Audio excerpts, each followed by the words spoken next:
कि हम अपना खून देने के लिए इस मुल्क के लिए तैयार हैं, लेकिन कोई सिस्टम बने। देखिए आज लोग तकलीफ़ में हैं, रो रहे हैं, और ये शहीद जुल्फ़िकार अली भुट्टो का कमाल है कि उन्होंने 70s में आके तालीम गरीब के लिए मुफ्त की, तो तब ये गरीब पड़ा।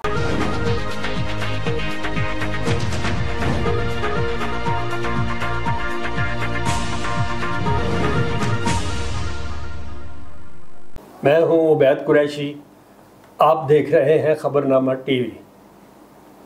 नाजरीन, जुल्फ़िकार अली भुट्टो शहीद, बेनज़ीर भुट्टो शहीद और बिलावल भुट्टो से मोहब्बत करने वाले को जियाला कहते हैं। पीपल्स पार्टी के एक ऐसे ही जियाले हमारे साथ मौजूद हैं जिन्होंने रावलपिंडी इस्लामाबाद में पीपल्स पार्टी के लिए बहुत सी कुर्बानियाँ दी और बहुत मेहनत की। हम इनके साथ आज तफसीली इंटरव्यू करेंगे, इनकी कुर्बानियों, जदोजहद और इनके इलाके की सूरत हाल, और ख़ुसूसन आज इस महंगाई के दौर में जो मसाइल सामने आए हैं उनको किस तरह से प्रोटेस्ट करना है, किस तरह से एहतजाज करना है। तो हम ये सरदार मुस्तफ़ा साहब से पूछते हैं। अस्सलाम वालेकुम जनाब सरदार साहब। वालेकुम सलाम व रहमतुल्लाहि व बरकातुहू। सरदार साहब, आप पीपल्स पार्टी के जियाले हैं, जब से होश संभाला और आज तक आपने हर दौर देखा, तो हमारे नाजरीन को बताइए कि आपकी क्या खिदमात हैं, आपने क्या कुर्बानियाँ दी इस पीपल्स पार्टी और आवाम के लिए। बिस्मिल्लाहिर्रहमानिर्रहीम। मैं सबसे पहले आपका बेहद मशकूर हूँ, खबरनामा टीम का। आपने सवाल किया कि क्या खिदमात या कुर्बानियाँ हैं। देखिए, पाकिस्तान पीपल्स पार्टी की अगर आप तारीख़ देखें तो एक लाजवाल कुर्बानियों की एक बड़ी लंबी दास्तान है, और ये कुर्बानियाँ किसी कारकुन ने तो दी, लेकिन हमारी सफ़े अव्वल की क़यादत ने अपनी जानें दे के शहीद जुल्फ़िकार अली भुट्टो, मोहतरमा बेनज़ीर भुट्टो, शाहनवाज़ भुट्टो, मीर मुर्सा भुट्टो, इन सब के जनाजे उठाए गए। और इसके बाद अगर हम अपनी कोई बात करें कि हमने कोई कुर्बानी दे दी, वो उसके आगे कुछ सूरज को चिराग दिखाने वाली बात है। तो मैं समझता हूँ हम एक छोटे लेवल का मैं एक कारकुन हूँ। मुझे कॉलेज दौर में, स्टूडेंट दौर में पाकिस्तान पीपल्स पार्टी का मैनिफेस्टो पढ़ा, मुझे अच्छा लगा। इसके ऊपर हमने स्टार्टिंग की, एक जदोजहद की स्टूडेंट दौर से लेके, और बेहतरीन अंदाज में अपने पास से जो कर सकते थे हमने की। उस टाइम शहीद मोहतरमा बेनज़ीर भुट्टो साहिबा थी, वो हमें वैसे ही पसंद थी, तो PSF का बड़ा उरूज था, तो वहाँ से हमने एक जदोजहद का आगाज़ किया जो आज तक जारी है। ये इसका तसलसल किसी दौर में नहीं टूटा। दरअसल हमारी जो मोहब्बत थी अपने कायदीन के साथ, वो बगैर किसी मफाद के, बगैर किसी लालच के थी। अगर कोई ऐसी बात होती तो रास्ते में हम भटक जाते, लेकिन वो एक कुर्बानियों का सिलसिला, एक उनकी शहादत, मोहतरमा मेरे सामने शहीद हुई जब लियाकत बाग में उनको शहीद किया गया, ठीक है, शहीद किया गया, तो मैं वहीं पे मौजूद था। तो हमने अपनी कायद से एक वादा किया था कि पूरी ज़िंदगी तेरे फ़लसफ़े पे चलेंगे, और अल्हम्दुलिल्लाह कोई हमें उस रास्ते से हटा नहीं सका। एक बड़ा अहम सवाल मैं आपसे पूछना चाहूँगा कि किसी भी जमात के सियासी कारकुन की क्या तारीफ़ है, उसको किस पैमाने में देखा जाए कि जो उसमें वो पूरा होता है। देखिए, मेरे नज़दीक सियासी कारकुन सबसे अहम है। आज सियासी कारकुन की शॉर्टेज है। आज पैराशूटर, आज मफाद परस्त टोला, आप उसका अंजाम देखें। आपने तहरीक इंसाफ का ज़वाल देखा, सिर्फ़ और सिर्फ कारकुन ना होने की वजह से, और जो कारकुन थे उनकी हौसला अफजाई ना होने की वजह से, उनको निगलेक्ट करने की वजह से एक जमात एकदम से उरूज से ज़वाल में सिर्फ 4 से 5 साल के अंदर आ गई है। एक सियासी कारकुन को बनते हुए 30 से 40 साल लगते हैं, जबकि एक लीडर तो कोई भी जो पैसे वाला, आजकल बड़ी शॉर्ट सी मुख्तसर सी तारीख है, जिसके पास 4-5 अच्छी गाड़ियाँ, गार्ड हैं, वो लीडर बन जाते हैं। लेकिन कारकुन बनते हुए आपके कम से कम 30 साल, और यही कारकुन है। देखिए, जुल्फ़िकार अली भुट्टो साहब को जब जेल में डाला गया ना, तो उनके पीछे स्टूडेंटों ने तहरीक चला ली, हर बंदे ने, मज़दूरों ने अपनी तहरीकें चलाई, और उसके नतीजे में जेलें भर गई, खुद सोजियाँ हुई, वो तो मतलब फांसियाँ दी गई, कोड़े मारे गए, शाही किले में औरतों के साथ क्या कुछ नहीं हुआ। बड़ा जुल्म, बड़े बड़े मतलब ये मेरे उस्ताद सरदार सलीम मरहूम, अल्लाह उनको जन्नत में जगह दे, अभी 2 हफ्ते कबल वो फौत हुए।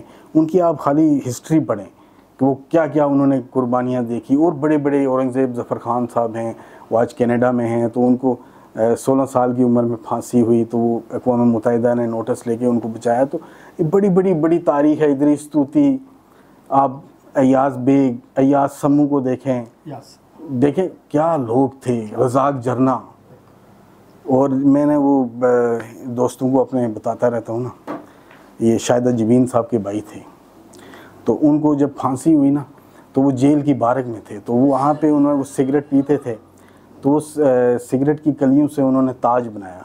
तो जब आखिरी मुलाकात में शाहिदा जबीन साहब गई मिलने के लिए, तो उन्होंने कहा कि मेरी जब बहन बेनज़ीर आएगी तो ये ताज उसके सर पे पहनाना और उसको बोलना कि एक गरीब कारकुन इससे ज़्यादा कुछ नहीं कर सकता। वाह। और जब वो शहीद हुए और इनको मोहतरमा उनके घर पे गई, तो वो ताज जब पहनाया गया तो मोहतरमा रो पड़ी। तो वहीं पे ये सलमान तासीर जो थे, इन्होंने जलसे में मोहतरमा को सोने का ताज पेश किया, तो उन्होंने कहा मैं इसकी हकदार नहीं, शाहिदा जबीन है, तो शाहिदा जबीन के सर पे रखा गया था। तो ये बड़ी कुर्बानियाँ जी, और लीडर अपने कारकुनों की कुर्बानियाँ याद रखते हैं और उसकी कदर करते हैं। आज इमरान खान जिस हाल में है, इसके ऊपर कोई कमेंट साहब कीजिए। देखिए खान साहब, एक चीज़ याद रखिएगा, सियासी होना बड़ी, एक इंसान जो सियासत है ना, वो बेसिकली क्या है कि सियासत आपको रवादारी सिखाती है जी, और किसी भी चीज़ का हल सिखाती है। इसीलिए हम कहते हैं, हमारा मैनिफेस्टो क्या, हम कहते हैं कि ये सियासतदानों के हवाले ये मसाइल करो, वो हल कर लेंगे, वो बैठ के हल कर लेंगे। इंडिया और पाकिस्तान एक साथ आज़ाद हुए, आज इंडिया आगे है, तो वहाँ पे हमें सिर्फ ये देखना चाहिए कि वो आगे तरक्की क्यों कर गया। वहाँ पे वो सियासतदानों ने, टिपिकल वो नेहरू, गांधी और वो सिलसिला चला, वो आज तक चल रहा है, और वो आज देखें कहाँ पे हैं वो। यहाँ पे बदकिस्मती से हमें ये बताया गया कि सियासतदान ही सबसे बड़ा चोर है, सबसे बड़ा डाकू है, सबसे लुट गया है वो सारे कौम को। एक सियासतदान को हमने ऐसी गाली बना दी है। ठीक है, आप देखेंगे सियासतदान कत्ल होता है, कोई किसी को परवाह नहीं, सियासतदान को चौक चौराहों में गालियाँ पड़ती हैं, कोई मसला नहीं। लेकिन आप किसी इदारे की तरफ मुँह कर लें, आपको सज़ाएँ, आए रोज़ कानून बनते हैं कि इदारों के ख़िलाफ़ बोल नहीं सकते, इदारों के ख़िलाफ़। आप इदारे हमारे ये ऐसे काम करते क्यों हैं? बिल्कुल, सवाल ऐसा है। इसी तरह यही काम खान साहब ने किया। खान साहब के अंदर सियासी शऊर नहीं था, वो वन मैन शो है।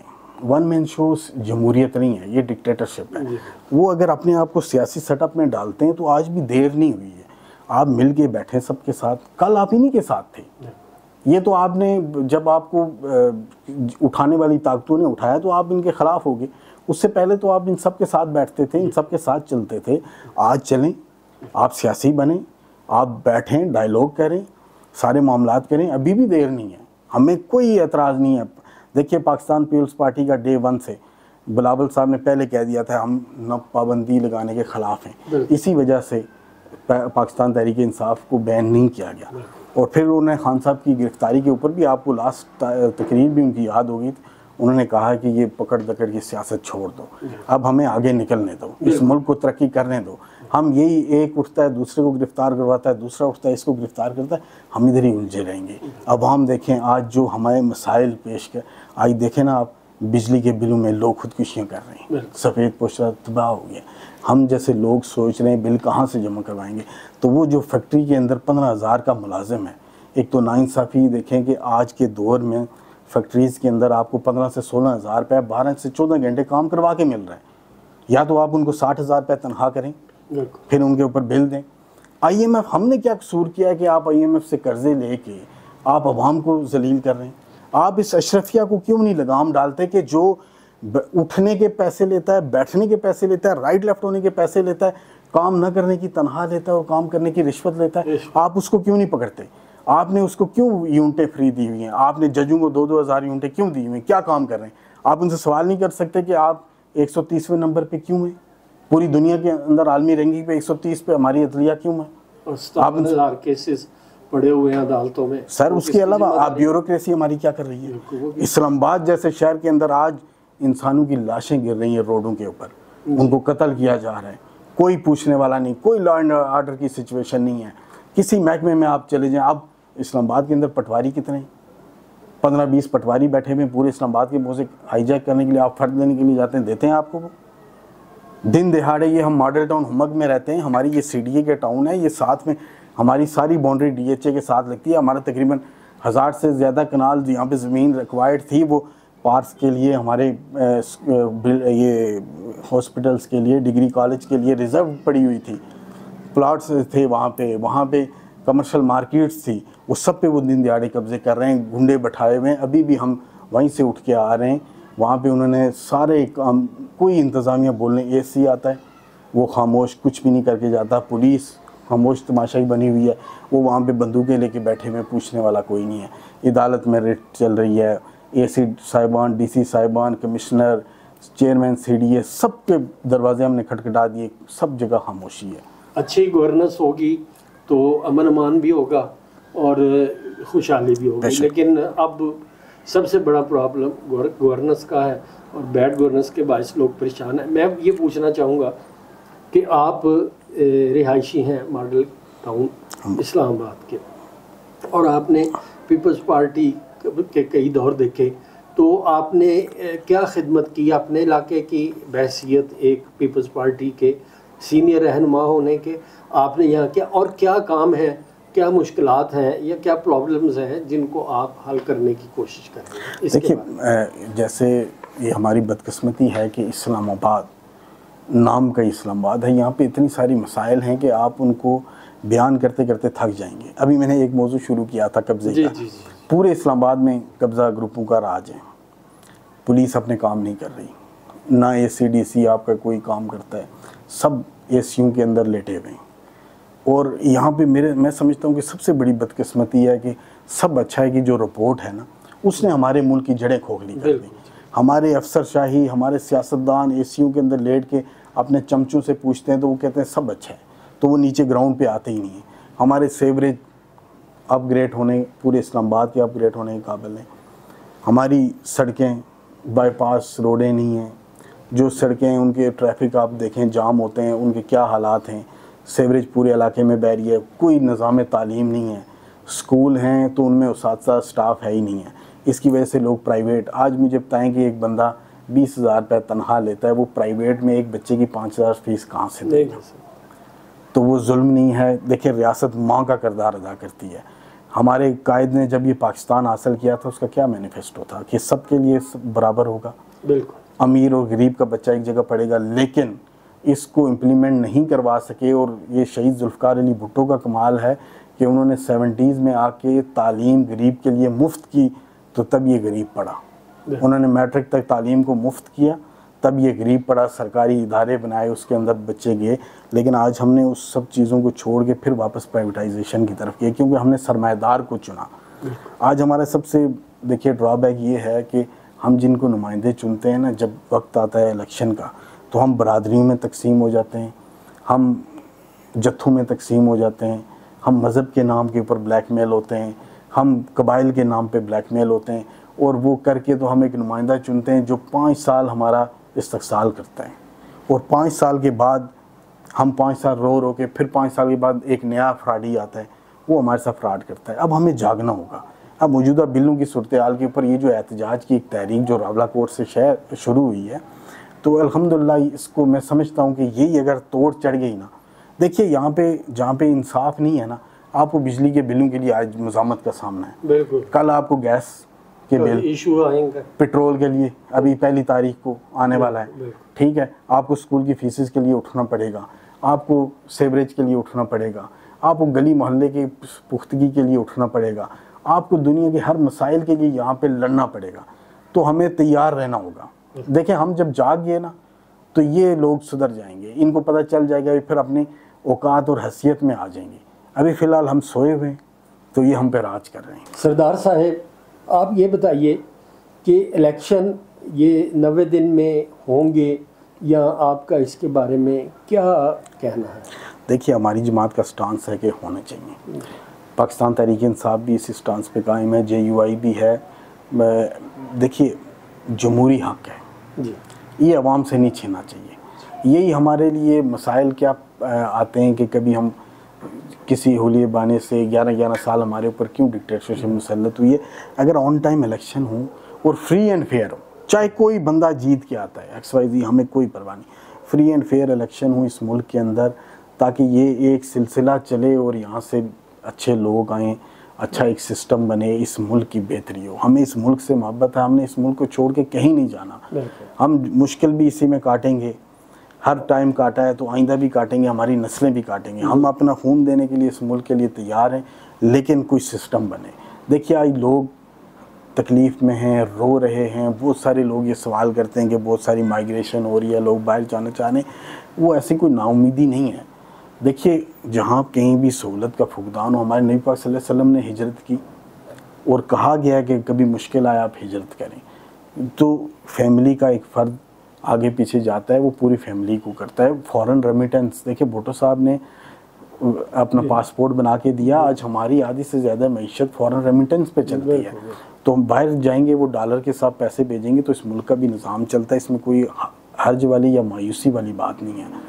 हम लोग हैं, हम यहीं पे अवाम के नुमाइंदे हैं, अवाम के अंदर हैं, अवाम में ही रहते हैं, अवाम के अंदर ही मुश्किलात बर्दाश्त करेंगे, लेकिन जो हमारी ज़रूरियात हैं वो हमें मिलनी चाहिए। इलेक्शन ऑन टाइम हो, लोकल बॉडीज़ के इलेक्शन हो, जो हमारा बेसिक राइट है आपका रोटी कपड़ा और मकान, वो हमें मिलना चाहिए।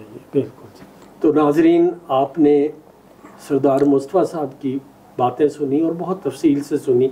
इन्होंने बड़े अहम इश्यूज़ पर गुफ्तगू की और उनका हल भी बताया, और पीपल्स पार्टी को इस दफ़ा मरकज़ी किरदार अदा करना चाहिए इस एहतजाज में, इस मामलात को और आवाम की हमायत के साथ इस मसले को हल करने के लिए। सरदार साहब, हम आपके बहुत मशकूर हैं। सर हम आपकी मशकूर हैं, आपने हमारा मौक़िफ़ लिया, और मैं ये समझता हूँ कि अभी ये हमारी जो तहरीक चल रही है ना, उसमें हमारा भी माल्टाउन का भी बड़ा हिस्सा है। हमने यहाँ पे गैर जमाती तमाम प्लेटफॉर्म, अभी आपके आने से पहले भी मीटिंग में हम बैठे हुए थे, हमने यहाँ पे एहतजाज रखा हुआ अपनी अपनी सतह पे। अभी मैंने कल ख़वातीन का बेहतरीन एक निज़ाम के एहतजाज करवाया है, और इंशाअल्लाह भी हम सारी जमातें मिल के एक बेहतरीन कॉल देंगे। देखिए हम ये करेंगे तो हमारी आवाज़ ऊपर पहुँचेगी, सुनी जाएगी, नहीं तो हम लोग यहीं पिसे रहेंगे, इन मसाइल के अंदर हम दफन हो जाएंगे। हम चाहते हैं कि हमने जो मुश्किल टाइम गुजारा है वो हमारी आइंदा आने वाले बच्चों को, हमारी नस्ल को ना गुजारना पड़े, उसके लिए हम तैयार हो रहे हैं। तो हम चाहते हैं कि अपनी आवाम के साथ जो जो जहाँ पे भी है वो अपना किरदार अदा करे यार। एक तो ये आइंदा इलेक्शन आने वाले हैं, इसमें आप बेहतरीन नुमाइंदा चुन ले, एक दफ़ा ये बरादरीज़म को और ये सारी चीज़ों को शिकस्त दे के एक अच्छा सा नुमाइंदा आप चुन लें अपना, तो हमें ये मुश्किलात ख़त्म होती जाएंगी। वो ही हमारा नुमाइंदा अंदर जाके ना हमारे लिए कानून साजियाँ करेगा। और ये हम चाहते हैं कि ये लोकल बॉडीज़ के जो हमारे यहाँ पे बेसिक हमारा जो फुकदान है वो इस वजह से कि हमारे एक तो लोकल बॉडीज़ नहीं है, वो लीडरशिप हमेशा लोकल बॉडीज़ से, स्टूडेंट तंजीमों से, यूनियन से, लेबर यूनियन से उठती है। ये तीनों का हमने गला घोंट दिया। तो हमारे पास क्या आएंगे? ये जो ऊपर बैठे हुए हैं ना अभी मौजूदा दौर में, जिनको पता ही नहीं है क्या बयान देने हैं, वो रंगीला शाह की काबीना है, एक से एक आके मस्करा उड़ाता है, क्योंकि उन्हें पता है ये अवाम कुछ भी नहीं है।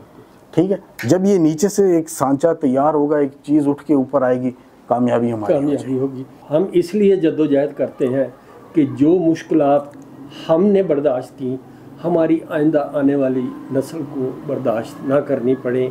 ये वो पैगाम है जो सरदार मुस्तफ़ा साहब ने आप लोगों के दिया।